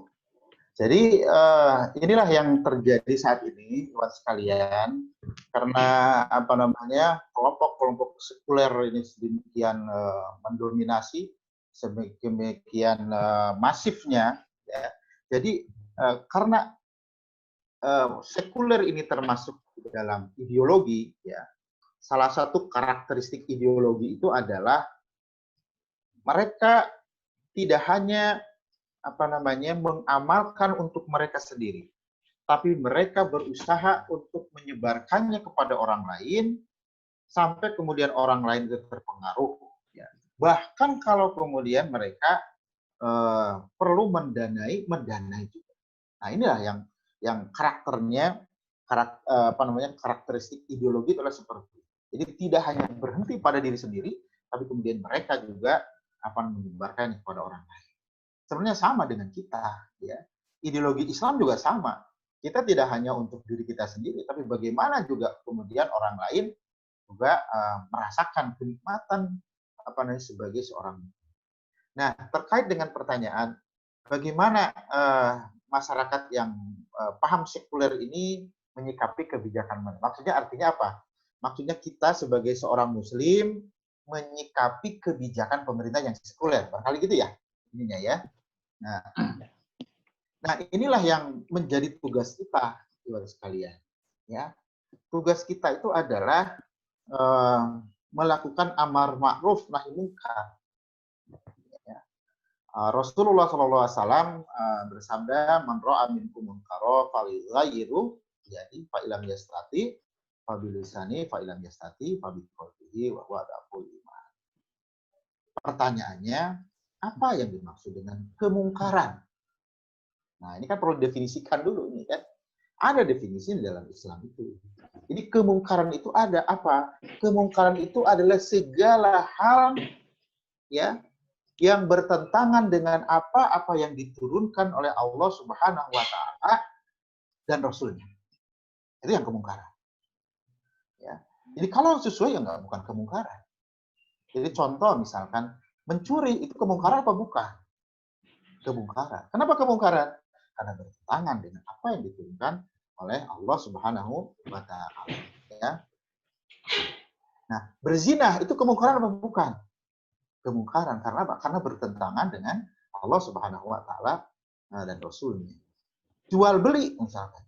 Jual beli itu suatu kemungkaran atau bukan? Bukan. Karena apa? Karena itu adalah apa yang diperbolehkan oleh Allah dan Rasulnya. Jadi terhadap kemungkaran ini, ya siapapun itu, baik itu personal, keluarga, masyarakat, bahkan negara, kita wajib untuk mendakwahinya. Ya. Bagaimana caranya kita mendakwahi? Tadi itu seperti yang saya katakan. Apabila kita mampu dengan tangan, man ra'a minkum munkaran falyughayyirhu biyadihi. Maka ketika kita lihat kemungkaran, cegahlah dengan tangan. Kita misalkan saya sebagai sekdep kan gitu ya di Departemen PSP, maka kemudian ada kewenangan yang dimiliki oleh saya. Ketika kemudian ada kemungkaran di departemen saya dan itu kemudian saya bisa lakukan untuk mencegah itu, maka cegahlah itu dengan tangan kita, dengan kewenangan kita, dengan kekuasaan kita. Tapi begitu kemudian kita tidak punya kewenangan, ya kan? Maka kemudian cegahlah dengan lisan. Berikan nasihat. Ya kan? Terus bagaimana kalau kemudian dengan lisan pun kita tidak bisa, sekalian, maka cegahlah dengan hati. Bagaimana Pak Iin mencegah kemungkaran dengan hati itu? Mencegah kemungkaran dengan hati itu adalah bahwa kita tidak ridho terhadap kemungkaran yang ada. Dan kita berlepas diri dari kemungkaran itu. Teman sekalian. Meskipun kata Rasul itu, meskipun ini adalah selemah-lemahnya iman. Jadi kalau kemudian di dalam hati kita saja kita rela misalkan gitu, jangan-jangan iman kita sudah ada. Jadi ini yang kemudian dikatakan sebagai bagaimana cara kita mensikapi kebijakan pemerintah yang semena-mena seperti itu. Tetap kita akan melakukan amar ma'ruf nahi munkar. Ya. Sebagaimana yang dilakukan oleh para sahabat dan lain sebagainya.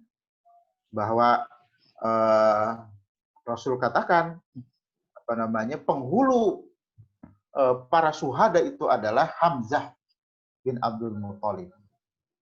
Kenapa? Karena Hamzah bin Abdul Muthalib ini adalah syahid di perang Badar kalau tidak salah. Dan Rasul melanjutkan kembali hadisnya. Dan orang-orang yang mengatakan kebenaran di depan penguasa, kemudian penguasa itu membunuhnya, maka kemudian ini termasuk ke dalam penghulu para syuhada. Artinya apa, Iwan sekalian? Artinya begitu besar pahala yang diberikan kepada orang-orang yang melakukan dakwah. Begitu besar pahala bagi orang-orang yang beramar ma'ruf nahi munkar. Gitu ya. Nah, terus bagaimana mensikapi, memahamkan kerabat teman yang berpikiran sekuler ini? Nah, sebabnya kerabat tersebut itu Islam. Nah, itulah yang kita harus lakukan adalah kita menasehati yang bersangkutan, ya. Menasehatinya seperti apa? Menasehatinya tentu dengan cara-cara yang ma'ruf, yang ahsan, ya. Cara-cara yang menasehati yang ahsan, bahkan kemudian bisa saja kita melakukan diskusi dan lain sebagainya, ya. Kita mengatakan bahwa yakinkan kepada diri kita sendiri bahwa kerabat kita, teman kita itu adalah lahan amal, lahan dakwah bagi kita.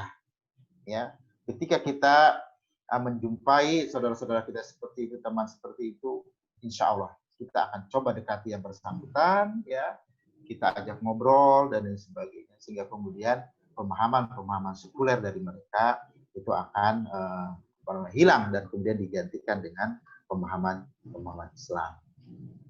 Begitu kira-kira Mas Zaki ya. Oke, Masya Allah. Mungkin kepada penanya, Arifah, apakah ada tanggapan atau sudah terjawab? Oke, Alhamdulillah setelah terjawab. Baik, kita langsung lanjut ke pertanyaan berikutnya. Ini ada dari Amal Indramayu. Izin bertanya, maaf saya masih belum paham di slide awal bagaimana hubungan antara sekularisme dengan revolusi Prancis. Karena saya sendiri hanya tahu bahwa revolusi Prancis disebabkan salah satunya kemerosotan ekonomi karena hutang. Wah, ini menarik dari sejarah. Silakan Ustaz. Betul. Apa yang disampaikan ini adalah tidak salah, ya. Jadi banyak faktor yang menyebabkan terjadinya revolusi Prancis, ya. Sebagaimana kita analogikan di kita misalkan tahun 98 itu karena persoalan apa? Persoalan yang muncul di akhir itu adalah persoalan ekonomi, kan, krisis ekonomi yang sedemikian hebat, ya. Tapi sebenarnya itu adalah merupakan puncak dari dari berbagai macam krisis yang terjadi sebelumnya. Krisis kepercayaan, dominasi penguasa, misalkan itu, ya. Pada saat rezim Orde Baru itu kan sedemikian dominan, bahkan hampir seluruh anggota DPR, MPR itu aklamasi lah istilahnya gitu. Aklamasi untuk memilih kembali Pak Harto pada saat itu. Tapi apa benar seperti itu terjadi di masyarakat? Ternyata enggak, kan gitu ya. Nah, ini adalah sesuatu yang kamuflase. Nah, demikian juga dengan di Perancis. Ya. Perancis ini memang ketidakberdayaan Raja Louis ke-16 pada saat itu ya, mengatasi berbagai kondisi negara pada saat itu. Tapi sekali lagi ini adalah merupakan ujung dari penyebab itu. Sebelumnya itu adalah ada proses-proses yang sedemikian masif di dalam masyarakat, termasuk juga kekuasaan kaisar atau Raja Louis ini sedemikian besar sampai kemudian Raja Louis mengatakan bahwa aku adalah Tuhan, sama seperti Fir'aun ya pada saat itu adalah ana rabbukum, ya, bahwa aku adalah Tuhan. Kalau bahasa Prancisnya itu apa saya lupa lagi, letas semua ya, saya adalah Tuhan. Jadi artinya apa? Kebijakan segala macam itu adalah sangat tergantung oleh raja ini. Ya. Jadi benar ya bahwa revolusi Prancis itu disebut salah satunya kemerosotan ekonomi. Tapi itu adalah merupakan hasil akhir lah gitu ya dari proses-proses yang ada sebelumnya. Apalagi di Eropa pada saat itu sedang terjadi pergolakan yang sedemikian masif ya, yang tadi yang dimotori oleh Martin Luther, kemudian John Calvin dan lain sebagainya. Sehingga ini menjadi satu akumulasi terjadinya revolusi Prancis. Itu kira-kira.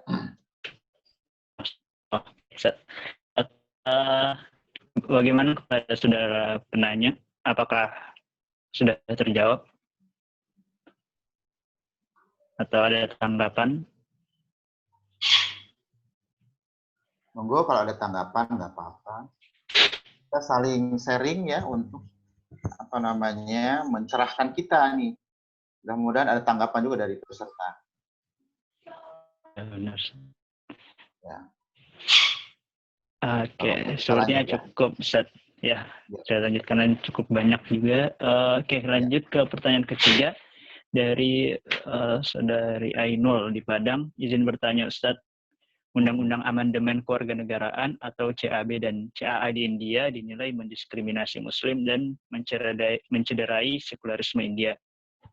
Apakah itu berarti dengan digunakannya sekularisme sebagai landasan negara membuat semua warganya mendapatkan hak dan keadilan yang sama dibandingkan dengan negara agama? Bukankah itu berarti lebih aman bagi Muslim untuk tinggal di negara sekuler dibandingkan negara berlandaskan agama lain, Hindu, Kristen, dan sebagainya? Terima kasih. Ini ya. Lebih kasus. Ya, betul. Silakan. Jadi, apakah kemudian sekalian lebih aman kita untuk tinggal di negara sekuler dibandingkan negara berlandaskan agama? Tentu Iwan sekalian, kita tidak bisa melepaskan diri dari sejarah kemunculan sekuler, itu yang pertama. Kemudian yang kedua adalah sejarah permusuhan orang-orang kafir terhadap kaum muslimin, gitu ya. Bahwa musuh utama orang-orang kafir itu adalah Muslim atau Islam. Sebagaimana telah berlangsungnya perang salib yang berlangsung secara masif, gitu ya, sampai kemudian itu menimbulkan bekas atau mindset di dalam pikiran orang-orang kafir bahwa musuh mereka itu adalah orang-orang Muslim. Ya. Nah ini yang harus kemudian kita pahami teman sekalian. Ya, maka kemudian di dalam Al-Quran juga kan sudah dijelaskan oleh Allah Subhanahu Wa Taala, "Walan tardu anhum yahuda walan nasara hatta tabi'a millatahum." Ya, bahkan orang-orang Yahudi dan Nasrani itu tidak akan rela kepada kalian semuanya sampai kalian masuk ke dalam millah. Nah inilah ya. Jadi kehidupan di negara sekuler itu nanti pada ujungnya itu akan dikembalikan kepada kepentingan mereka, ya kan? kepentingan mereka. Jadi beberapa kali terjadi pergolakan politik misalkan, gitu ya. Pernah juga Aljazair dulu waktu saya masih kecil juga itu ya. Aljazair ini adalah negara sekuler pada saat itu. Tapi kemudian biro keislaman naik sehingga kemudian yang menang itu adalah partai Islam. Tapi apa yang terjadi, teman sekalian? Maka kemudian terjadi itu adalah partai Islam itu dibatalkan dan kemudian diambil alih kekuasaan. Kenapa seperti itu? Karena pada dasarnya ideologi sekuler itu akan melindungi supaya ideologi ini tetap berjalan, ya.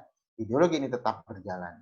Ketika kemudian ada ideologi yang lain yang masuk di dalam sistem sekuler itu, meskipun itu dengan cara-cara yang sekuler, pasti itu akan diberangus supaya apa? Supaya tidak kemudian berkembang menjadi kekuatan yang besar. Jadi itu yang terjadi, teman sekalian. Sehingga apakah kemudian dengan di negara sekuler itu lebih baik? Tidak. Yang lebih baik itu adalah ketika kita hidup di bawah naungan Islam, ya, Islam rahmatan lil alamin. Demikian kira-kira. Baik, saya serahkan kembali kepada penanya, Saudari Ainul, apakah ada tanggapan dari jawabannya tadi?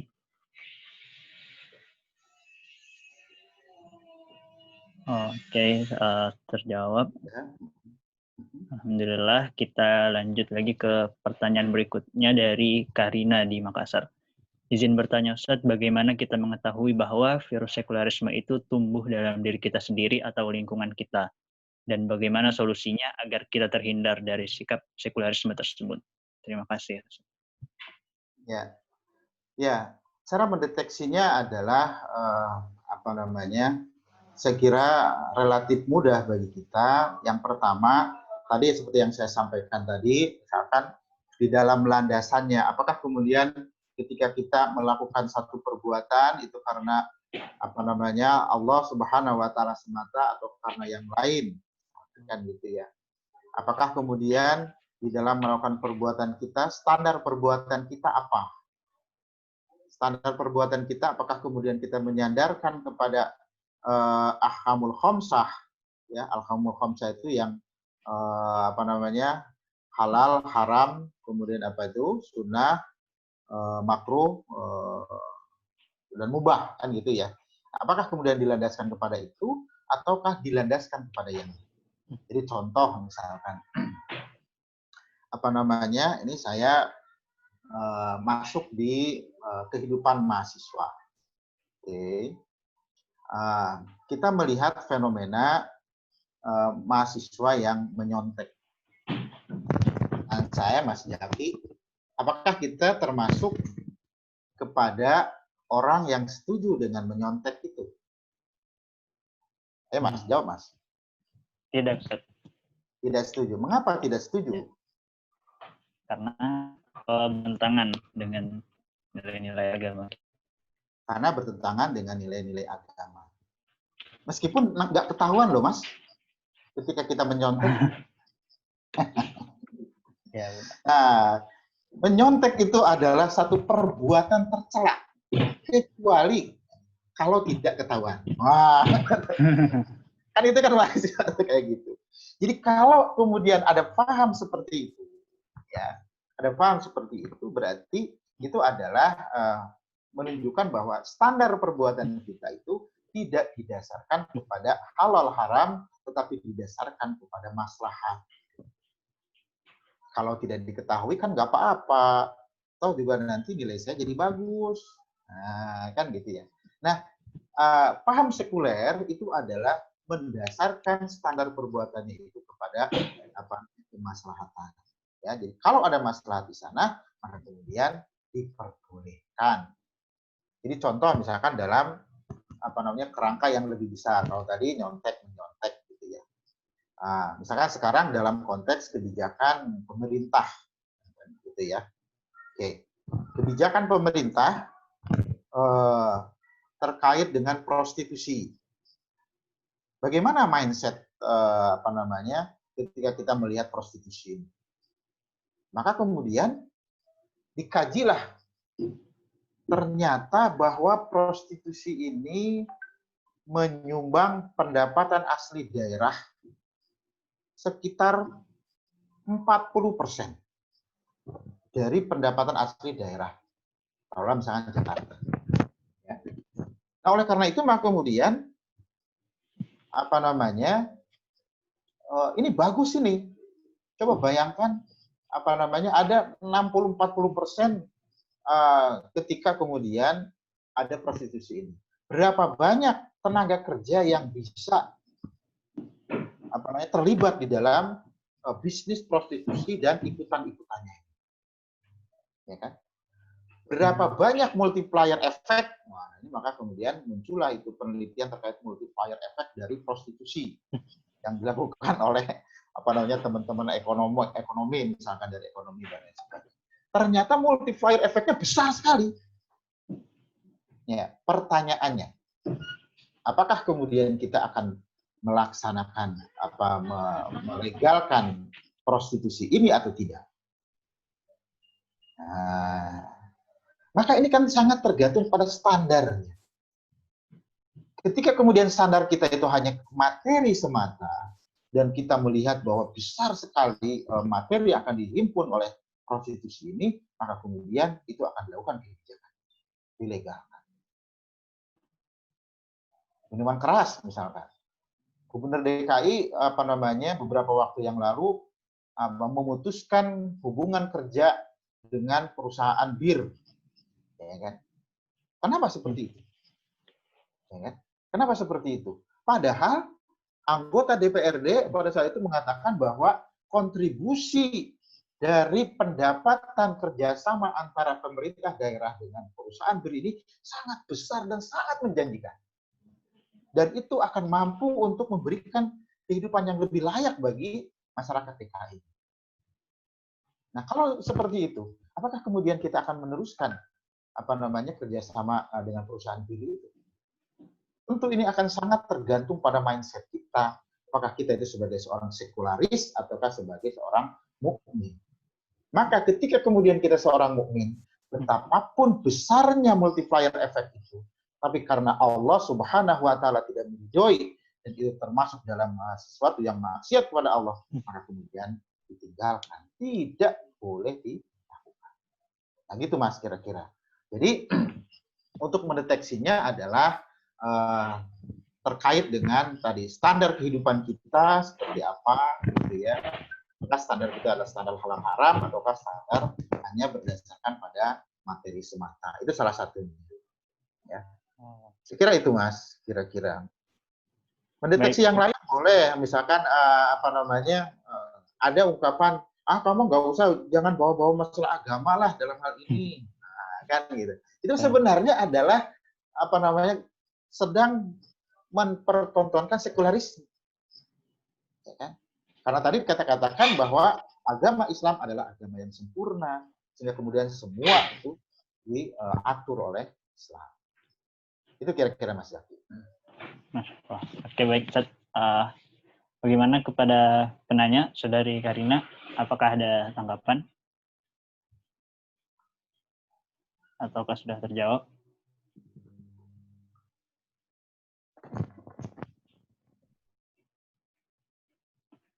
Oke, mungkin kita lanjut dulu ya ke pertanyaan berikutnya, yaitu dari Saudari Halimatun Syadiah di Medan. Izin bertanya, Ustaz, bagaimana pandangan Islam mengenai sekularisme ini? Ustaz, apakah ada tokoh Islam yang mendukung sekularisme ini? Pandangan Islam terhadap sekuler saya kira sangat jelas ya, bahwa haram hukumnya kita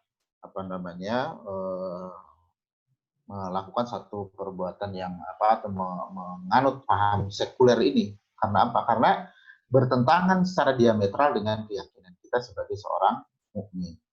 Itu ya, ini yang pertama. Kemudian yang kedua adalah Apakah ada tokoh Islam yang mendukung sekularisme? Saya kira tadi seperti yang saya katakan, ya, apa namanya, seorang boleh jadi namanya Muslim, ya, dia sering sholat dan lain sebagainya, tapi dari sisi pemikiran dia sekuler, ya, pasti ada dan banyak, ya kan?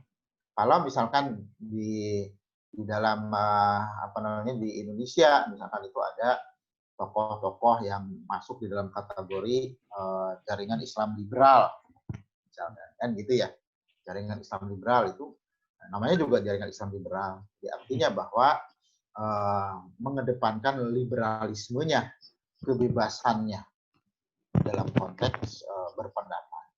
Jadi liberalisme ini merupakan turunan dari sekularisme, gitu ya. Jadi sekularisme itu nanti akan turun kalau dalam sistem ekonomi nanti akan ke kapitalisme. Kalau dalam konteks berpendapat, misalkan kan gitu, itu nanti akan masuk ke liberalisme. Dalam konteks hubungan dengan masyarakat, itu dalam liberalisme. Dalam konteks apa namanya perilaku pribadi, itu nanti akan muncul namanya paham individualisme dan lain sebagainya. Nah, ini adalah sebenarnya semua turunan dari apa namanya sekularisme. Apakah ada tokoh-tokoh Islam yang mendukung sekularisme? Ada, ya, beberapa di antaranya. Saya kira nanti Iwan sekalian bisa searching lah, apa namanya, baik tokoh nasional maupun tokoh internasional. Bagaimana caranya kita mendeteksi bahwa tokoh itu adalah mendukung sekularisme dan tidaknya? Ya, tadi tinggal kita lihat dari standar-standar atau kriteria atau ciri-ciri dari sekularisme itu apa. Pertama, landasannya bukan karena Allah, tapi landasannya karena materi. Kemudian yang kedua, standar perbuatannya adalah bukan halal haram, ya, bukan dari Allah Subhanahu wa Ta'ala. Kemudian yang ketiga, sistem ekonominya itu adalah lebih ke arah kapital, ya, lebih ke arah materi. Itu kira-kira Mas Jafri. Oke, baik Ustaz. Oke, bagaimana kepada saudari penanya? Apakah ada tanggapan? Apakah sudah terjawab? Oke, alhamdulillah sudah terjawab. Oke, kita lanjut ke pertanyaan berikutnya. Barangkali ini pertanyaan terakhir ya, Ustaz. Ya. Ini pertanyaan singkat tapi cukup menarik. Izin bertanya Ustaz, apa dampak sekularisme ini bagi Indonesia? Terima kasih Ustaz. Ya. Apa dampaknya sekularisme ini bagi Indonesia, Iwan sekalian? Dampaknya adalah Indonesia relatif menjauh atau lebih jauh menjauhi dari nilai-nilai keislaman. Ya, saya kira tidak hanya bagi Indonesia, tetapi juga seluruh umat manusia. Dengan adanya sekuler ini, maka kemudian orang lebih menjauh dari ajaran agamanya, ya, lebih mendegradasi superioritas Allah Subhanahu wa Ta'ala, karena berarti dengan sekuler ini orang tidak meyakini bahwa Allah itu Maha Pencipta dan Maha Pembuat hukum, Maha memberikan aturan, kan gitu ya. Berarti ada kelemahan Allah Subhanahu wa Ta'ala, ya. Karena apa? Karena Allah tidak mampu untuk mengatur manusia, sehingga kemudian manusia itu mengatur dirinya sendiri dan masyarakat. Nah, ini adalah sangat, kalau ini terkait dengan persoalan keyakinan, maka ini akan sampai kepada tahap kekufuran, kan gitu ya. Nauzubillahi min dzalik, seperti itu. Nah, itu yang pertama. Dengan kemudian seperti itu, Iwan sekalian, karena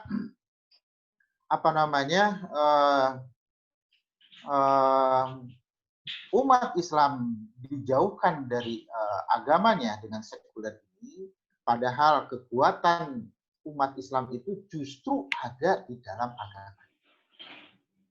Ya kan? Justru ada di dalam agamanya. Jadi contoh misalkan, bagaimana seorang mukmin itu rela kemudian misalkan mendonasikan hartanya di jalan Allah Subhanahu wa Ta'ala, menolong saudara-saudaranya kaum muslimin di Palestina, di Rohingya dan lain sebagainya. Karena apa? Tidak semata karena kemanusiaan, tapi lebih dari itu ya. Lebih dari itu karena apa? Karena panggilan Allah Subhanahu wa taala. Karena panggilan Allah Subhanahu wa taala. Kita melaksanakan segala aktivitas itu karena panggilan Allah Subhanahu wa taala. Kita berjihad di jalan Allah karena panggilan Allah Subhanahu wa taala. Kita belajar karena panggilan Allah Subhanahu wa taala. Ketika kemudian ini diputus hubungan kita dengan Allah Subhanahu wa taala, maka kemudian dapat dipastikan bahwa kita akan mengalami kemunduran. Ya, karena apa? Karena tidak ada giroh atau semangat untuk kita bisa berjuang lebih besar lagi dan lebih besar lagi. Sehingga kalau kemudian ditanyakan bagaimana dampaknya sekularisme bagi Indonesia, bisa kita prediksi bahwa sekularisme tidak akan membawa kemaslahatan, kebaikan bagi negeri Indonesia ini. Kan gitu ya. Itu yang bisa saya sampaikan. Oke, baik. Bagaimana kepada penanya Sylvia, apakah ada tanggapan? Ataukah sudah cukup terjawab? Ada yang menarik juga tuh pertanyaan Andi ya. Ya, itu mungkin bisa sekalian closing statement. Iya. Ya, oke. Saya bacakan dulu ya. Apakah argumentasi bahwa Indonesia masuk dalam negara sekuler bisa dibenarkan? Mengingat landasan falsafah sila pertama bangsa Indonesia adalah sila ketuhanan. Silakan. Iya. Saya pernah membaca itu artikel siapa gitu ya. Jadi si peneliti ini mengkategorikan negara-negara di dunia ini ke dalam 3, teman sekalian. Dalam konteks tadi intensitas sekularismenya gitu ya. Jadi yang pertama itu adalah negara-negara sekuler. Negara-negara sekuler sudah jelas, jadi dia menerapkan ideologi sekuler secara sempurna, kafah gitu ya. Menerapkan ideologi sekuler secara kafah, Amerika, kemudian Inggris dan sebagainya. Ini adalah sekuler ya. Itu ada sebaran negaranya juga ada. Berapa banyak itu juga ada ya. Kemudian yang kedua adalah negara-negara yang berlandaskan agama. Itu kemudian diplotting juga. Ya, kemudian yang ketiga itu dia mengatakan ada negara-negara ambigu. Ya kan? Ambigu artinya apa? Dikatakan sekuler, nah, gitu ya. Dikatakan negara agama, pada kenyataannya sekuler. Nah, gitu ya. Nah, di dalam penelitian itu, Indonesia terkategorikan kepada negara ambigu ini. Ya, negara ambigu. Jadi artinya dikatakan sekuler mungkin karena ada sila ketuhanan gitu ya. Tidak dikatakan sekuler, tapi dalam pelaksanaannya itu menunjukkan aktivitas-aktivitas sebagai satu negara yang sekuler. Nah itu saya kira saya sih mendasarkan pada penelitian itu. Tapi kalau kemudian apakah ada negara ambigu? Ya mestinya ada, gitu kan. Ketika kemudian dia tidak berlandaskan agama, maka kemudian dia bisa terkategori atau masuk ke dalam negara sekuler atau negara komunis gitu ya. Jadi teman sekalian perlu saya sampaikan bahwa di dunia ini ada 3 ideologi ya, 3 ideologi. Nanti rinciannya segala macam itu bisa merujuk pada ketiga ideologi itu. Jadi yang pertama adalah ideologi sekuler, dan yang kedua adalah ideologi sosialis komunis ya. Dan kemudian yang ketiga adalah ideologi Islam. Nah itu, maka kemudian apakah kemudian Indonesia masuk di dalam kategori mana? Dalam konteks seperti itu, saya sih lebih melihat mengkategorikan Indonesia sebagai negara sekuler, gitu ya. Meskipun pendapat tadi yang mengatakan bahwa Indonesia termasuk ke dalam negara yang ambigu, ya. Tapi dalam konteks aktivitas kenegaraan dan lain sebagainya bisa kita kategorikan Indonesia sebagai negara sekuler. Meskipun mungkin tidak di state secara jelas dalam undang-undang kita. Demikian kira-kira Mas Jaki, dan mungkin saya coba akhiri pertemuan kali ini, Iwan dan Awas sekalian. Tantangan ke depan itu bagi kita seorang muslim, seorang mukmin tentu tidak akan lebih kecil gitu ya. Tantangan kita akan lebih besar lagi zaman ini gitu ya.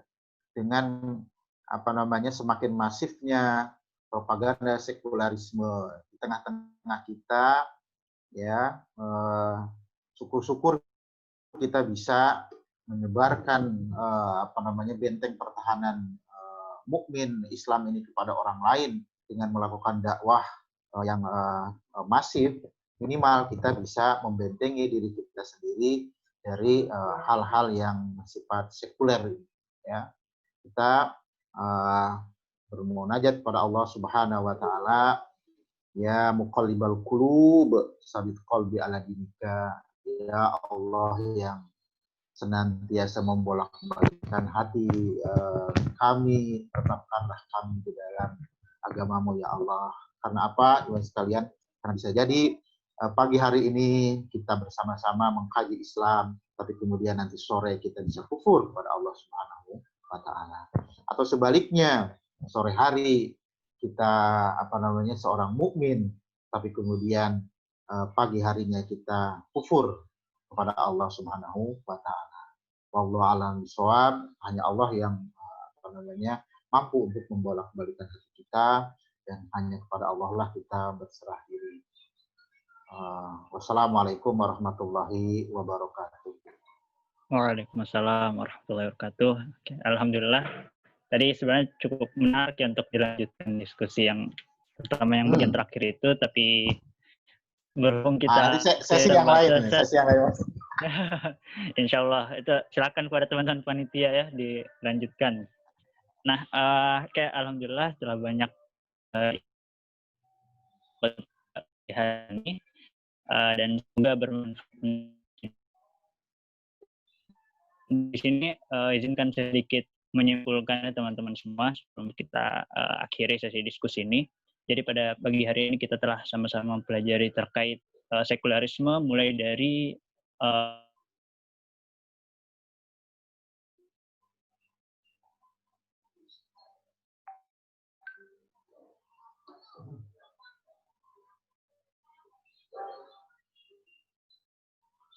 itu terkesan menzolimi, kemudian akhirnya menyebabkan gejolak sosial. Nah, salah satu yang kita kenal lewat sejarah itu yaitu revolusi Prancis. Nah, dari situlah karena gereja ibaratnya menolak terhadap ilmu pengetahuan, lahirlah antitesa, yaitu sekularisme di mana mereka memisahkan.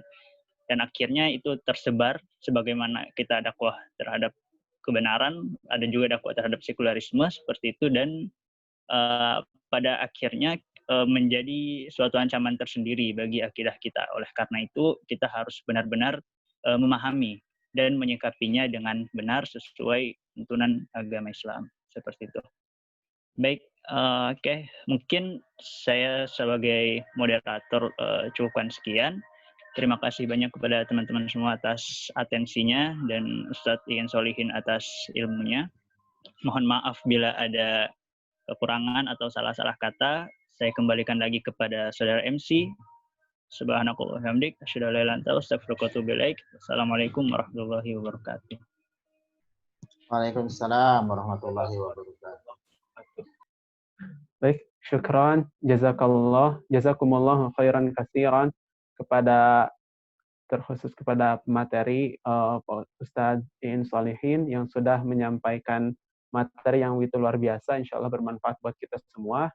Dan saya ucapkan syukron, jazakallah khair kepada moderator yang sudah memandu jalannya acara sesi inti tadi. Dan mudah-mudahan teman-teman semua, apa yang sudah didiskusikan kita barusan, dan juga apa yang sudah disampaikan oleh Ustadz Im Solihin bisa bermanfaat buat kita semua ya. Amin Allah ya rabbal alamin. Dan kepada pemateri dan juga moderator, mungkin apabila ada keperluan lain yang harus dikerjakan, kami dari pihak panitia memperbolehkan untuk live daripada room ini. Ya, tanpa Baik, terima mengurangi kasih Kang Imam ya, Kang Imam. Dan teman-teman semua, salam untuk semuanya. Tetap semangat di dalam jalan dakwah ini. Dan mudah-mudahan Allah Subhanahu wa taala menolong kita. In tansurullah yansurkum wa yusabit aqdamakum. Barang siapa yang menolong agama Allah, insya Allah Allah akan menemukan kebaikan kita. Saya pamit, kurang lebihnya mohon maaf. Assalamualaikum warahmatullahi wabarakatuh. Waalaikumsalam warahmatullahi wabarakatuh. Baik teman-teman semua, insya Allah kita akan melanjutkan ke rangkaian selanjutnya, yaitu akan ada sebelumnya, insya Allah akan ada kuis ya teman-teman.